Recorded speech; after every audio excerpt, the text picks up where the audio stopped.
Ава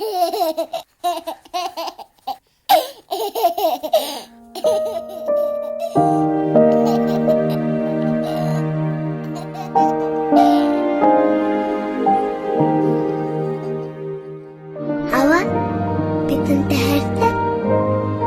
Бүр дэлхийгээс төв хайртай.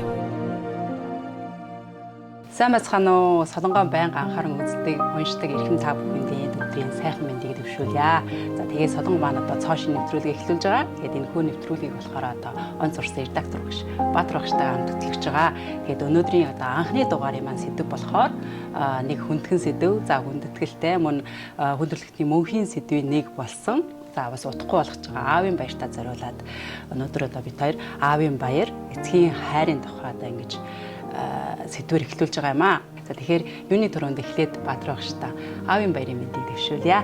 За баярлалаа. Ингээд эрхэм үзэгчид, эрхэм сонсогчид та бүхэнд хамгийн түрүүнд энэ хорвоогийн одоо хамгийн хүндтэй энэ аавын баярын халуун мэндийг одоо өргөн дэвшүүлж байна.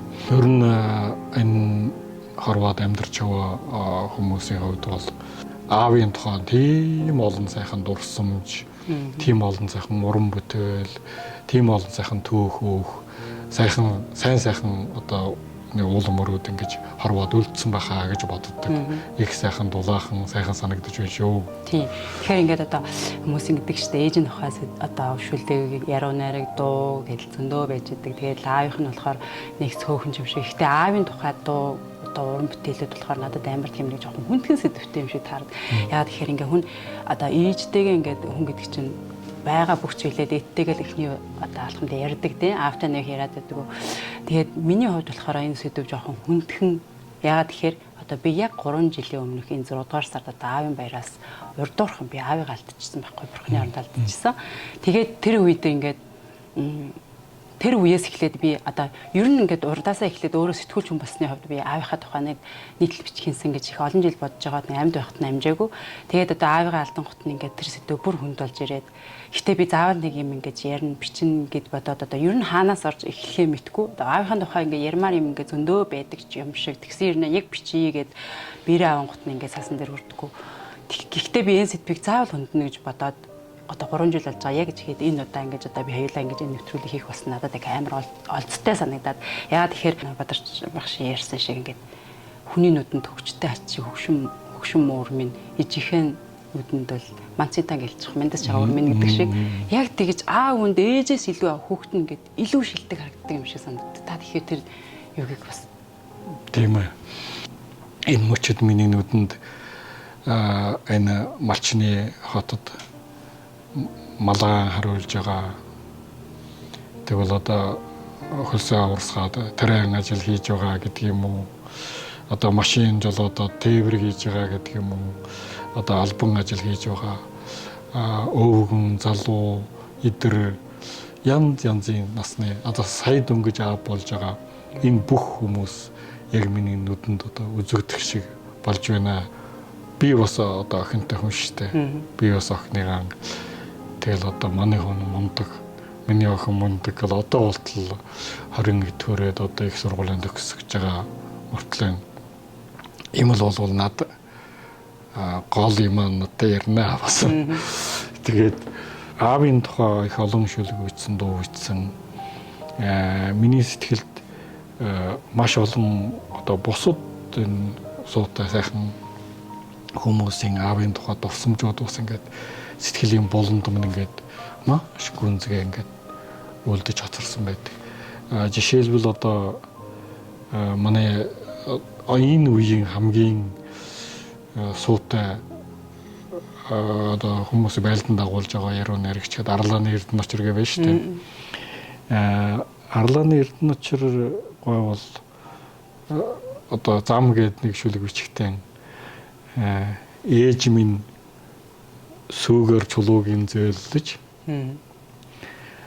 аав минь өргөөсийн төөсөн зам гэж бичсэн нь үнэхээр сэтгэлээс гарахгүй. Яаж одоо тэр аавын тухай тийм сайхан өргөөсийн төөсөн цэцэгт зам гэж шүү. Замыг тэр үгийг сонсохдоо зэрэг бол дандаа нутагт удаан буцаад хараад яг аавтайгаа хамт байж их үед амьдарч их үеийн дээр нэг гэрээ санаа тарих үед дахиад салж ядаад явах үеийн дээр нэг тэр нутгийн дээр бор зам тэр зэсэгтэй зам өөр ирэхгүй санаанд ороод байдаг. Би сэтгэл судлаачийн тэр нэг хэлсэн үг нь одоо их гүнзгий төрөглөө гэсэн. Энэ 3 асуудлыг ярьсан байл да хүний харьцааг. Хүүхэд болоод аав ээж бол эхлээд нэг байснаас ээжийнхээ гидсэн байснаас дахиад гарч ирээд тэгээд том болоод цэцэрлэгт ороод анх дундаа их сургуульд яваад айлгэр болоод ингээд явахт том холддог юм харьцаатай юм байна л да. Сэтгэл зүйн одоо судлалын шинжлэх ухааны хувьд. Найз нөхдүүд бол холоос ингээд ойртож ирээд нэг тогтмол зайн дээр ирээд тэр зэрэгцээ шугамаар ингээд холдохчгүй ойртохчгүй ингээд яваад байдаг юм байна л да найз нөхдийн хувьд. Харин бол гэр бүлийн хүмүүсийн хувьд бол явхад том ойртдог нөгөө аав ээж өөр хүүхдийн харьцаагаас эсрэг хоёр айлын танилцахаас өмнө талын 3 гөрөөс танилцсанаас тагнаа 3 судас гэсэн шиг ингээд хоёр огт таньдаг өөр хоёр айлын хүүхэд нэг айл гэр болоод ингээд хол байснаас ингээд ойртоод яваад эцэстэн болоо. Нэг хүн болж одоо ингэж одоо ийм үр дүнд хүрдэг юм байна гэдгийг би бол ойлгосон. Энэ өөрийнхөө хийж чадаагүй мөрөөдлийг хүүхдэрээ дамжуулж биелүүлэх гээд оролддог ч юм уу. Ингэж байгаа аав ээж нар заримдаа одоо хүүхдүүдтэй гомдоод би ингэж итлээ энэ хүүхд бидний ингээд заримдаа одоо тийм жишээнүүд байдаг штэ. Одоо их сургуульд хүүхд нь ороод баярлаад хүргээд аваачих нар аав ээж нь баяртаач хэллгүйгөөгээд их сургуульд нэг ямар нэг хүлээсэл дундаас дөнгөж молдорсон юм шиг ингээд. Аав ээж нь яг хэлдэг байхгүй юу? Энэ за би чамд амнаас болгосон. Би чамайг энэ ертөнцид авчихсан. Тийм учраас чи миний харааны хүн гэдэг ч юм уу. Гэтэ арай л нэг жоохон нэг энэ хүн чи өөрөө бодгал хүн штэ. Тэр чинь нэг хүн зүгээр нөгөө за энэ орчлон дээр ирэх замыг та хоёроор л дамжаа сонгоцсноос болохоос биш өөр зөндөө гарчсан замнаар байгаа. Тэр гэдэг юм марцдаг. Тэгээ таны нөгөө нэг ярьдаг нөгөө хүши багшаа гэсэн үг гэдэг шиг тийм. Хүш эрдэмтэн бол хэлэхдээ одоо хүүхдэд загтал бичсэн байна шүү дээ. Тэгээд одоо миний хүү миний охин аав нь өнөөдөр чамд загтал бичиж байна. Угаасаа одоо нэгэн зүйлийг одоо та нартай хэлэх гэсэн юм аа гэд.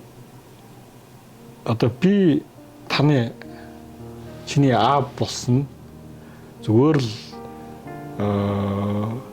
цусан махны барилдлага тохиолдлоор зөвхөн тохиолдлоор би чиний аав болоод чи миний өр хүүхэд болжээ. Чи миний өр хүүхэд болсноос хойш чи надад өртөөгүй гэж. Чи надад угаасаа өрөөгүй. Харин би буцаагаад чамдаа их баярлдаг шүү гэдэг. Чи энэ хорвоод ирснээс болж би аав болсон. Миний амьдрал бүрэн бүтэн болсон. Тийм учраас аав нь хүүхдүүдтэй талархах ёстой. Тэгээд та бол миний хүү үгүй миний охин та бол бүрмөсөн эрх чөлөөтэй бие даасан хүн шүү. Тийм учраас заавал одоо та надад миний ачийг хариулна гэд ингэж зовж зүдэж сэтгэлийн зүдэх ерөөсөө хэрэг байхгүй шүү. Чи л өөрөө сайхан амьдраад өөрөө сайхан баяр баясгалантай эрх чөлөөтэй эрх дураараа сонсон бодсон зүйлээ хийгээд бүтээгээд ингээд жаргалтай явж ивэл тэрнээс илүү одоо сайн үр дүн гэж байхгүй. Яг ингээд одоо эцэг их гэдэг өр хүүхдийнхээ ингээд одоо явах зам мөр одоо дараа дараагийн амьдралд нь ингэж одоо ямар нэгэн хөтөн зүйлэл ингээд зөв талаас нь ингэж харах тал дээр ингээд нөлөөлж болно. Ихтэй ингээд өөрөө ингээд албаараа ачаад тохох үл яг буруу гэж ойлгож байгаа байхгүй. Одоо бид нэр эцэг их гэдэг чинь хүүхдийнхээ тойл гэж ярьдаг шүү дээ. Одоо жишээ нь чиргийн багш нар ингээд хүүхдүүд яаж ингээд элдвэрдэг үг ярьж байна, ажиллаж байна. Тэрнээс бараг эцэг их нь ямар шиг хүмүүс байдаг гэдгийг хардаг гэдэг шиг тийм учраас Одоо чи өөрөө эцэг их болоод нэг хүнийг ингэж төрүүлээд одоо энэ хүүхд чинь ингээд энэ хүүхдийн амьдрал сая эхэлж байгаа шүү дээ. Дараа нь тэгээд өөрөө ингээд амьдралаа босгоно, нийгэм дээр гарна. Тэрд нь ингээд зөв чиглүүлэхийн тулд эцэг их өөртөө бас өөрийгөө бас их талдаж одоо хямж амьдрах ёстой юм уу гэж. Би тэгээд сүүлд бас ингэж бодчихсон. Юу одоо их зүйлийг одоо бодцсон гэдэг шиг эсвэл нэг аавыг алдсанаас хойш ингээд би өөрийгөө хянах ёстой байсан юм байна. Манай аавч нөгөө ямар ч ажил болохгүй гэдэг тийм юм. Тэр хүнд ингээд өстэй нөгөө ажил хүнийг олдоос хүн ажлыг олдгоо гэж. Тэрийг үл би аавынхаа бидрээс яг харчихсан. Ямар ч хүчээр муухай заваан гэж бодохгүй ямар ч ажлыг ажил л ажил. Би чаддаг үл хийх ёстой. Тэгээд жишээ нь ингээд ээж ингээд амар гоё шин дээл урлаад одоо гоё ганган шин дээлтэй ингээд түүнийг гарганаа ингээд амар хурам найрд явахт нь тэнгуут нь очиод одоо манай аавч нөгөө автомашинд их дуртай. Тэгээд өөрөө ингээд оролцоор яаж байгаа бүх машины бүгдийг мэдсэн. За баг дуугийн сонсоод аюун ийм асуудал гарсан байна. Тэгээд зүгээр сууж чаддгүй юм чи ингээд найр наадмаар чи айлд ингээд амар их хүмүүс цуглаа штэ. Тэгээд олон машин ирэнгут нэгээс бас миний дүү энэ машин чи ийм асуудал гарсан байна штэ. Жаажагддаг манайхны. Жаажин засаг. Тэгэл нөгөө гоо шиндэлтэй чинь машины давхар шургаж байгаа. За ирэх үед нөгөө шиндэл байхгүй. Тэнгуут нь бид нар чи ингээд ачаа ингээд амаг вилэн бараад ойж өгсөн дээлийг ингээ хайрлахгүй ингээд тэгээд тэр нэг талын л ингээд буруу талын л олж харахаас биш аа маань ингээ ажил голохгүй хийдэг тэгээд хүн голохгүй тусалдаг гэд хүн тусаж тэр цангийг ингээд олж харахгүй явжсэн байхгүй тэгэхээр нэг жоохон ингээд өөрөө хөтөөдөгдөг хүний зүрхт ашаарж ордог гэдэг шиг яг л тийм байхгүй юу ингээд эцэг ихнэр хүүхдээний ингээд яль зөв талаас нь хардаг бол хүүхдүүд заримдаа жоохон эцэг ихний жоохон өөтө талаас нь хараад байдаг бодолтой би тэн дээр амар их харамсдаг байсан. Өнгөрсөнд бидний баг байх үед бидний аав ээж биш үү? Биднэрт тэгж өөжөө тайвуу тэгж ханддаг байсан. Тэр нь бол одоогийн хүмүүсийн судлаад одоо үйлэн бараад хариулт олох гээд байгаа тэр хариулт нь муу юм байна гэж. Яг үнэ. Яг тийм байгаа шүү дээ. Бидний баг байх үед бол одоо чи ингэх ёстой, чи хэл бичгтэн 100 оноо авах ёстой, тоондон 100 авах ёстой, ингэх ёстой тэгс чи бол одоо хамгийн шилдэг байх ёстой гэж ерөөсөн тэг шаарддаг шүү дээ. Сайхан л байвал болоо гэсэн шиг харин ч ажил хөдөлмөрт сургаад хүний хүндлэхийг сургаад ёс заншил одоо сая та хэллээ. Танай аав бол энэ машин техникт дуртай гэдэг. Манай аав бол одоо мужаа өвгөн байсан. Тоо нэгтлэн бодогч тоо их сайн боддог гэсэн. Тэр үед алга өвргээд бодож исэн гэд боддоо. Намаа байгаа үед 60-аад оны үед өнгөрсөн дууны 60-аад оны. Тэгээд одоо имэйл чавчаад одоо янзын одоо шүүгээ гинэ ширээ сандал хийх бол юу ч бишээ. Тэр хүний хувьд бол тэгээд одоо гүр одоо юугаар манайханд малия гэдэг нь ташуур гүр нь хазаар ногт одоо гүрэхгүй юм байхгүй.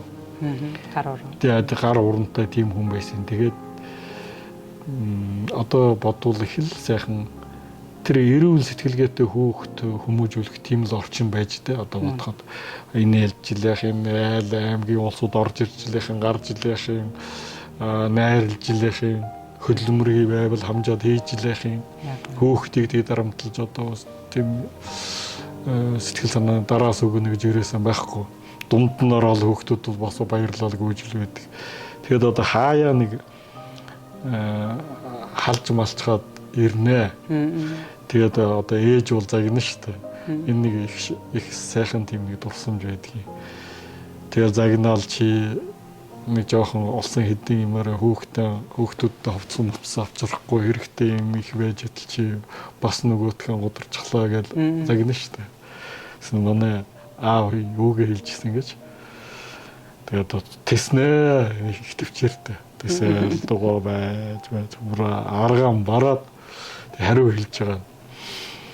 Би ямар мөнгөөр ууччих өнгөөр ууснаас биш гэж авч байгаа юм. Айл аймагт дандаа тусрахгүй хүн чинь. Өнгө талтай хүний учраас ярих олж ууж ийн гэсэн ийм санаатай үг шүү дээ. Тэгээд тэгж хэлж ирсэн үг нь санагдаад. хүн бол одоо аав ээж ингээд өтлөөд бурхны оронд зорьсноос хойш амьд байх үед нь тэр хоёрынхаа хүчийг тэр их мундаг одоо төшөг нөмөр нөөлгийг тэгж ойлгодог юм байл шүү дээ. Бурхан зорьсноос нь хойш энэ бурхан зорьсноос хойш улам илүү хүчтэй өр хүүхдэд итгэдэг юм байл шүү дээ. Энэ бол заримдаа ингээд нэг мухар сүсэг шиг тэгж санагдаж магадгүй хүн тийм ээ. Бурхан буурал харваад амьдарч явхад минь бурхан аавын минь заяанд итгэндэг. Заяа нь үнэндээ итгэдэг л байхгүй юу да. Маш олон барцтаас зайлуулна. Энийг чи мухар сүсэг гэж хэлхийн аргагүй үнэн. Гинт нэг юм ингээл нэг аюул барцад ингээл өмнө тулгараад дээрээс чи нэг том чулуу ингээл унаад ирэх гэж явах үед тэр мэдсэн юм шиг ингээ зайлаад явгот нөгөө том чулуу ингээд яг өдний өмчм төсгөөд унаад ирж байгаа байхгүй. Хэрвээ зайлсангүй бол яах вэ? Тэгэд хэн намаа зайлуулчих вэ? Хэн зайлуулсан яг үннийг хэлвэл. Яг энэ нэг би энийг бас өөрөө мэдэрчсэн. Яг тэгэхээр ингээд юу нэг боллоод ингээд урд нь биш ганцаараа ингээд харангаа монгоос айгаад их юмнээс айдаг байсан шүү дээ. Тэгээ сүүлд ингээд өөрөө ингээд айхаа болцсон. Эсвэл нөгөө нэг тийм нэг үг байдаг шүү дээ. Нөгөө та нарын ингээд айгаад сүрдээд байдаг тэр сүнс гэдэг юм чинь миний хүсээд болтохгүй юм гээд яг үнэн тэр шиг би ингээд гадаа мэдээ хүсээ айхаа болоод аав минь надад ингэж ханиулдаг. Аав минь намайг ингэж хажууд ингэж дандаа байнга харж амжиж явж ийн гэж би бүр тэгэж итгээд би эхлээд тэрийг нь ингэж боддог байсан байхгүй. Би аавыгаа алдчихад өөрийгөө ингэ амар ингэ тайвшруулад алдаагүй гэдгийг би ингэж аав минь байгаа гэдгээ би өөртөө итгүүлэх гээд ингэ хичээж ийн гэж боддог байснаа сүүлдээ би ингэж энэ сэтгэл маань ямар их түшиг болж явдаг болсон байна гэдгийг би ингэж ойлгожсэн. Тэгээд эргээд хаад манай ээж бас ингэж битээрийн ингэж ярьдаг байсан байхгүй. Хүний юмд битгий дурл. Эцгийн чи үлдээсэн буян та хоёр төрчин гээд. Тэгэн гот нь эхлээд одоо ингэж аав минь бит хоёр нэг хөрөнгө үлдээгээ үлдээ. Гэтэ тэр ээж маань хэлээд байгаа эцгийн чи үлдээсэн буян та хоёр төрнө гэдэг чинь бол яг тэр одоо таны яриад байгаа тий. Одоо ингэж сэтгэл санаан тэр одоо илүү их ингэж түшиг болж ингэж одоо та хоёрыг ингэж байнга ингэ харж харгалж явна л гэдэг. Улам явах тутам, улам хойшоо явах тутам одоо та ингэж ийм сайхан залуухан одоо хөвөл мэдээллийн ажилтан ингээд ажиллаа хийгээд айл гэр болоод ингээд сайхан гэлэлзаа явж штэ. Ингээд хожим явах тутам өөр хөөгчөөс нь өөрөө бас идэр дахиад тэрнээс цаашаа одоо өтлөх тийм насандаа ороод явах тутам хойшоо явах тутам нөгөө бурханд зорьсон хоёрын чин тэр заяанд итгээд байдаг байхгүй юу да. Тэр их гайхамшигтай. Аавын тухай би заримдаа хэлдэг юм. Аавдан би одоо юу ч хийж чадсангүй штэ нэг. Ядч нэг Бээжинд ирүүлээ нэг сар мар суулгаад тэгээ эмлэг юм уу энэ цагаан хэрмэрэм дагуулж явсангүй штэ гэ бодох нь нөлмөс ингэ асгараад байдаг байхгүй. Тэгэхээр манай ах нар заримдаа хэлтий. За одоо чи тэгээд хорвоод мөнхрүүлээд аавынхаа тухай дуу хийгээд хорвоод мөнхрүүлсэн шүү дээ. Эн чин аавын тухай чиний хийж чадсан одоо аавтан зориулж хийсэн зүйл чинь мөн байхгүй юу гэдэг. За ингээд Хишиг баяр Дэлгэрмаа хоёрын дуу хоолой бидний өнөөдөр ярьсан энэ сайхан сэдвийг дахиж та бүхэнд одоо санал зовлох болтугай. Аав минь бурхан болсноос хойш нутгийн минь улс улмал намхан харагдаад байна гэдэг нэг яруу найрагчийн хэлсэн үг дахиад ингээд бодогдоод дахин одоо сэтгэл дотор одоо аавын тухай бодол янз бүр юм одоо ингээд үргэлжлээд хөвөрч байна. Тэгээ та бүхэн ч гэсэн одоо энэ өдөр аавынхаа тухай хэрвээ одоо аав чинь дэргэд байвал үгээрээ биш үйлдэлээр нэг ааваа нэг баярлуулж байгаарэ. Аав нь хэрвээ бурханд зорьсон байвал хөж зулаа асаад эдэнийхэн дээжгэргээд нутгийнхаа зинхэр уулсаад цацлаан өргөөд залбирч гараа. Тэгээ дуутай хамт аавын тухай дурсамжтай хамт хэдүүлээ. Өргөлжийн сайхан жаргалтай баяр баясгалантаа явбал аав тэр бол одоо бидний аавын бидэнд тавьж байгаа хамгийн том хүсэл найдлага гэдгийг хэлээд тэгээд нэвтрүүлгээ өндөрлүүлье.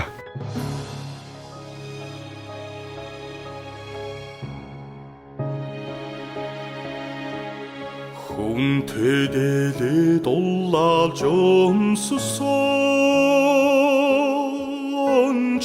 хөгшин ави минь сонсныг гүйцэхгүй хан уусан тэнгэрт туулсан хайрхан ави минь ачиг гүйцэхгүй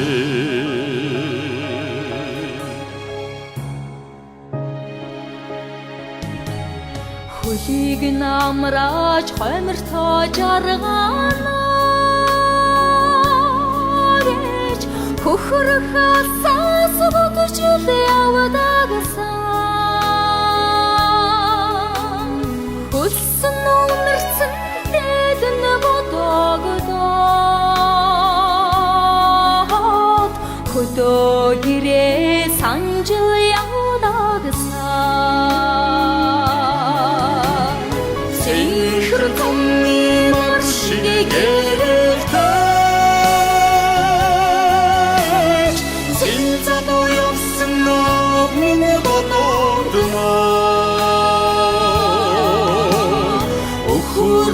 Saksan borda aminka Undiröfçedum da khana solukwe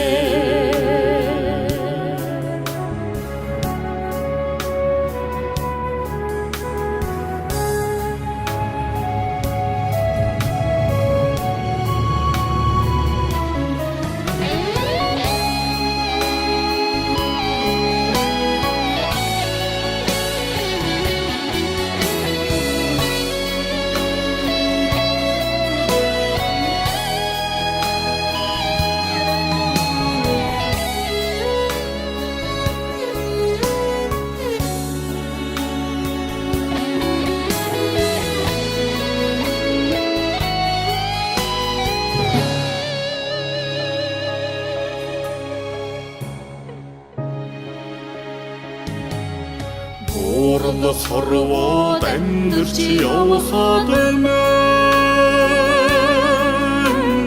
Бурхан ави минь заяад тэрэндээ Тэнгэр дээр сайхан аминка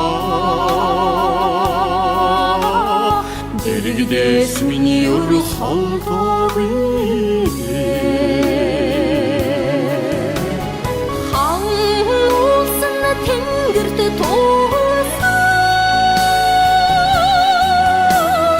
Хархан ави минь ачиг гүйцэхгүй Охурдож сагсан борда аминка Өндөр авчидамд хана солохгүй Уусан тэнгэрт туулсан хайрхан ави минь ачиг гүйцэхгүй Охурдож сагсан борда аминка Өндөр авчидамд хана солохгүй Хурдж сагсан борда аминка